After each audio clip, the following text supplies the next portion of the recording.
प्यारे बच्चों, एक शिक्षक मित्र के द्वारा ये क्वेश्चन को भेजा गया है और इसका जवाब मांगा गया है। ये जो क्वेश्चन है वो क्लास 12th इकोनॉमिक्स जो आर्ट्स साइंस कॉमर्स तीनों के लिए सेम है, इकोनॉमिक्स से लिया गया है और चैप्टर है आपका सरकारी बजट और अर्थव्यवस्था। इस चैप्टर का ये क्वेश्चन है।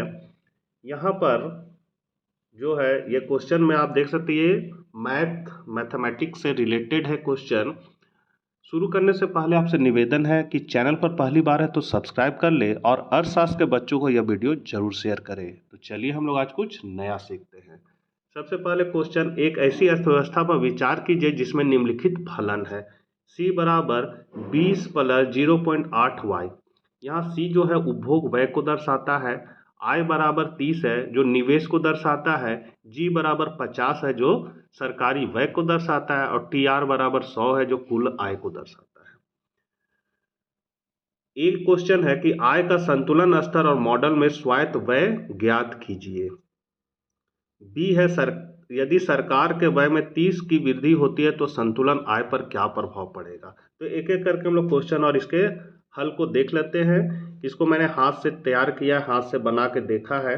तो सबसे पहले एक क्वेश्चन है, यहाँ पर एक क्वेश्चन कर रहा है आय का संतुलन स्तर और मॉडल में स्वायत्त व्यय ज्ञात कीजिए। तो यहाँ पर जो संतुलन होता है वो संतुलन का फॉर्मूला है AS बराबर AD। आपको ये चित्र याद होगा, इस तरह का चित्र है। ये आपका जो है वो आपका होता है, इसको कहते हैं AD और इसको कहते हैं AS। प्रभावपूर्ण मांग में आपने ये चित्र को देखा होगा जो केन्स के द्वारा दिया गया है। केन्स के अनुसार जहां पर समग्र मांग और समग्र पूर्ति आपस में बराबर होती है वही संतुलन आय, उत्पादन और रोजगार का बिंदु कहलाता है। तो AS बराबर जो होता है Y के बराबर होता है और AS का फॉर्मूला होता है C प्लस S, मतलब उपभोग और बचत। और AD बराबर Y होता है और इसका फॉर्मूला होता है C प्लस I। अब चूंकि सरकारी व्यय भी इसमें शामिल है इसलिए Y बराबर आपका फॉर्मूला बन जाएगा Y बराबर C plus I plus G बन जाएगा। अब इस फॉर्मूला में हम लोग क्या करेंगे, मान को बैठाएंगे। तो यहाँ Y बराबर तो लिख दिया, अब C के जगह पर क्या लिखेंगे। तो यहाँ पर देखिए C बराबर दिया हुआ है क्या, 20 प्लस 0.8 Y। तो बस C के जगह पर 20 प्लस 0.8 Y को बैठा दिया, प्लस का प्लस I हम लोग देखेंगे यहाँ कितना दिया हुआ है। तो I देखिए आपका 30 दिया हुआ है, G है 50 दिया हुआ है। तो यहाँ प्लस I के जगह 30 बैठाएंगे और प्लस G के जगह क्या बैठा देंगे, 50 बैठा देंगे। अब इसको हम लोग जोड़ देंगे तो कौन कौन जुटेगा, सेम साइन वाला जुट जाएगा। 30 और 50 और 20 को जोड़ देंगे तो आपका 100 आ जाएगा। तो जोड़ दीजिए आप लोग, 100 आ गया। और यहाँ पर ये और ये एक जात भाई वाला है तो इसको उठा के इधर कर देंगे तो आपका क्या हो जाएगा, y माइनस, इसको उठा के जब इधर करेंगे तो ये प्लस साइन माइनस हो जाएगा। तो ये पहले y को ये वाला y को पहले लिखेंगे और इसको उठा के इधर लाए तो माइनस 0.y हो गया, बराबर इधर जोड़ने पर तो मेरा 100 आया था, 100 लिख दिया। उसके बाद अब यहाँ पर y माइनस 0.8y को घटा देंगे तो इसके पास जो है 1 है और यहाँ पर 0.8 है। तो 1 में 0.8 को घटा देंगे तो आपका क्या बच जाएगा, 10 में 8 को घटा देंगे तो 2 बच जाएगा। यहाँ पॉइंट का पॉइंट उठा दिए और यहाँ तो कुछ नहीं बचा का, इसको पैसा दे दिया था तो 0.2 बचेगा। तो यहाँ हम लिख सकते हैं 0.2 y बराबर 100।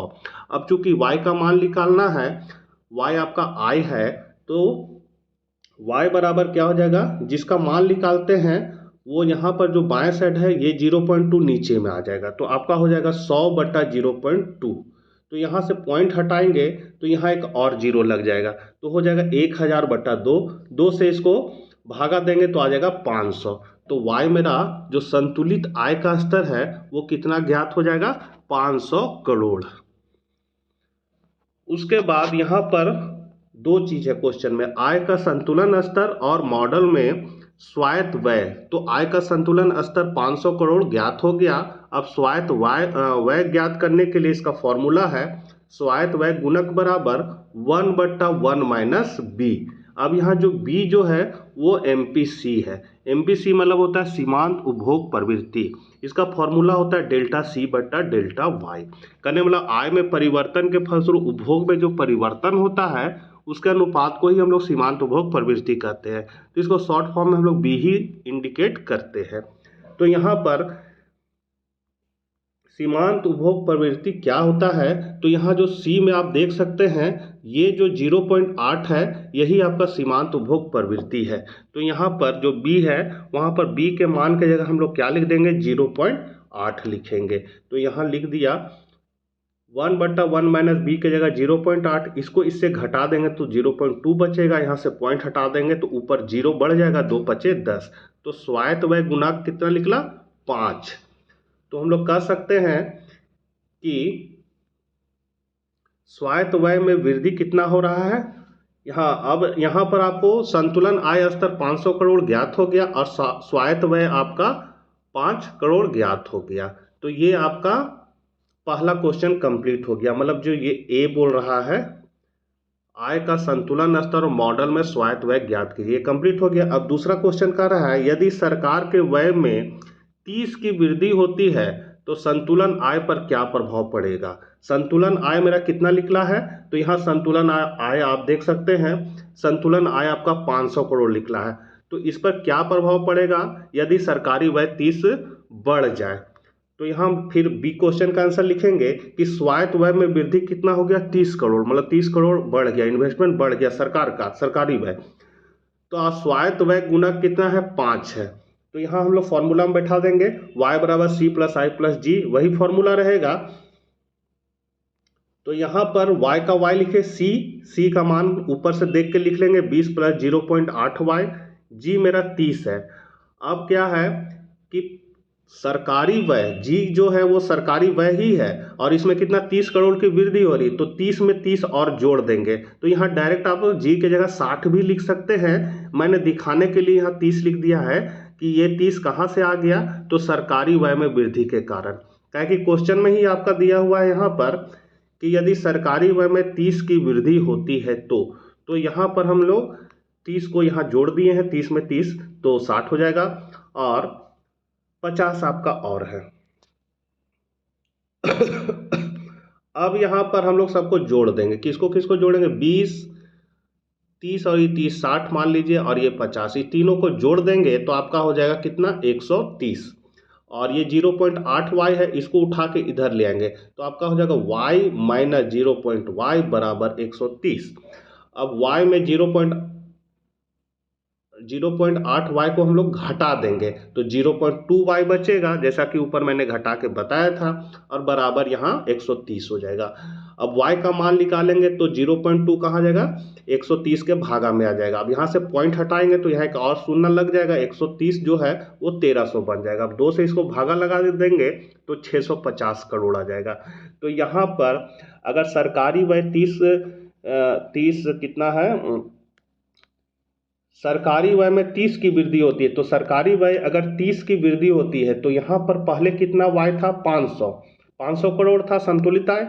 अब आय जब 30 की वृद्धि होती है तो कितना हो जा रहा है 650 हो जा रहा है। तो कितना वृद्धि हो गया, तो हम लिख सकते हैं अतः सरकार के व्यय में 30 की वृद्धि होती है तो संतुलन आय क्या हो जाएगा, तो इसका फॉर्मूला बनेगा वृद्धि के बाद आय। तो वृद्धि के बाद आय जो है वो 650 और वृद्धि के पहले जो था वो 500 था। तो 650 में 500 को घटा देंगे तो आपका डेल्टा वाई जो है मतलब आय में वृद्धि कितना हो रहा है, तो 150 करोड़ का हो रहा है। तो यहाँ जब सरकारी व्यय में 30 की वृद्धि होगी तो संतुलन आय 150 करोड़ बढ़ जाएगा। तो ये बी का आंसर हो गया आपका। अब सी का आंसर, सी कहता है यदि एक मुश्त कर 30 जोड़ दिया जाए, एक मुश्त कर मतलब सरकार टैक्स जोड़ दिया 130 ले लिया आपसे टैक्स के रूप में, तो जिससे सरकार के क्रय में बढ़ोतरी का भुगतान किया जा सके, तो संतुलन आय में किस प्रकार परिवर्तन होगा। मतलब यहाँ पर था कि संतुलन आय में जब सरकारी व्यय शामिल हुआ तो 30 का वृद्धि से 150 करोड़ की वृद्धि हुई। अब यदि सरकार टैक्स को जोड़ देता है तो संतुलन आय क्या होगा, तो इसको निकालने के लिए हम लोग फिर वही फॉर्मूला लगाएंगे, लिखेंगे यदि एक मुश्त कर 30 जोड़ दिया जाए तो AD बराबर C प्लस आई प्लस जी होता है जो हम लोग जान गए हैं।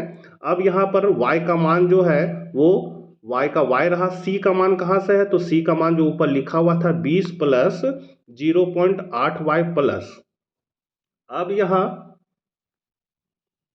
कह रहा है कि मतलब सरकार टैक्स में वृद्धि कर दिया, तो ये जो y है वो क्या हुआ, y में वृद्धि कर दिया, टैक्स ले रहा है, तो जो आपका आय है उसमें से 30 क्या हो जाएगा, माइनस हो जाएगा। इसीलिए 0.8y जो है वहाँ y में -30 कर देंगे, ब्रैकेट में इसको रखेंगे। आय के जगह मेरा 30 दिया हुआ था और g जो है वो आपका 50 दिया हुआ था। मतलब c, फिर से एक बार बता दे रहे हैं, यहाँ जो c दिया हुआ है c बराबर 20 प्लस 0.8y, तो यहाँ पर जो y है ना उसमें y में -30 इस तरह लिखना है और बाहर 0.8 रहेगा। ठीक है, अब ये हो गया। आय आपका कितना दिया हुआ है 30 और g है आपका 50, बस वही चीज को यहाँ मैंने कर दिया है। देख सकते हैं 20 प्लस 0.8y, y के जगह पर क्या करेंगे y -30 और i का 30 और g का 50। अब ये 50 और 30 को जोड़ दिए तो 80 हो गया, 80 और ये 20 को जोड़ देंगे तो 100 हो जाएगा, जोड़ दिया। अब यहाँ पर हम लोग तोड़ेंगे तो 0.8 है वो यहाँ ब्रैकेट लगा हुआ है मतलब गुना में, तो 0.8 को y से गुना करें तो 0.8y हो गया और ये प्लस माइनस माइनस हो गया। 0.8 को 30 से गुना करेंगे तो 8 तिया 24 और यहाँ पर पॉइंट लगा देंगे तो 24 केवल बचेगा। मतलब कहने मतलब है एक अंक बाद पॉइंट है तो 8 को 30 से गुना कर दें तो 24 हो जाएगा और एक जीरो लग गया, यहाँ पॉइंट लगा तो 24 केवल बचा। अब यहाँ पर -24 होगा, काहे कि प्लस माइनस माइनस होता है तो माइनस हो गया। अब 100 में 24 को घटा देंगे तो आपका कितना बचेगा 76, 76 प्लस 0.8y। अब इसको उठा के इधर ले आएंगे तो माइनस हो जाएगा, तो y माइनस 0.8y बराबर 76, 76। अब यहाँ पर y में 0.8y को घटा देंगे तो 0.2y बचेगा बराबर 76। तो y का मान जब हम निकालेंगे तो क्या होगा 76 बट्टा 0.2 होगा। अब यहाँ पर से पॉइंट हटाएंगे तो यहाँ एक जीरो हो जाएगा और 2 से 76 760 को भागा देंगे तो 380 आ जाएगा आपका, तो ये आपका y निकला। तो अतः सरकारी व्यय में वृद्धि 30% आय के संतुलन को 150 बढ़ा देती है। मतलब देखिए शुरू में आय कितना हुआ था 500 करोड़ का, ठीक है, तो 500 करोड़, उसके बाद 30% सरकारी व्यय में वृद्धि हुई तो मेरा हो गया कितना, जब वृद्धि हो जाएगा तो 600 करोड़ हुआ, तो 150 करोड़ क्या हुआ वृद्धि हुआ। अब यदि अगर सरकार टैक्स लगा दी है, टैक्स लगाने से क्या हो जाएगा, तो यहाँ पर पहले हो रहा था, इसका फॉर्मूला होगा डेल्टा y माइनस y1 मान लेंगे, ये y हो गया कब का, तो अभी करेंट का, तो करेंट में कितना है 380 माइनस y1 इसके पहले कितना था 500 करोड़, तो 380 में 500 करोड़ को हम लोग घटा देंगे तो यहाँ पर चूंकि माइनस है तो 380 में माइनस 500 करेंगे तो माइनस आपका 120 आ जाएगा। अब चूंकि माइनस में आ रहा है तो यहाँ पर संतुलन आय स्तर क्या हो जाएगी, कम हो जाएगी, मतलब कितना कम होगी 120 कम हो जाएगी। तो बच्चों ये थे आपके क्वेश्चन और इसका आंसर जो एक सर के द्वारा भेजा गया था ये क्वेश्चन। आशा करते हैं आपको समझ में आ गया होगा, नहीं समझ में आया है तो फिर मैं बता दूंगा। मिलते हैं नेक्स्ट वीडियो साथ, तब तक आज्ञा दीजिए। जय हिंद जय भारत।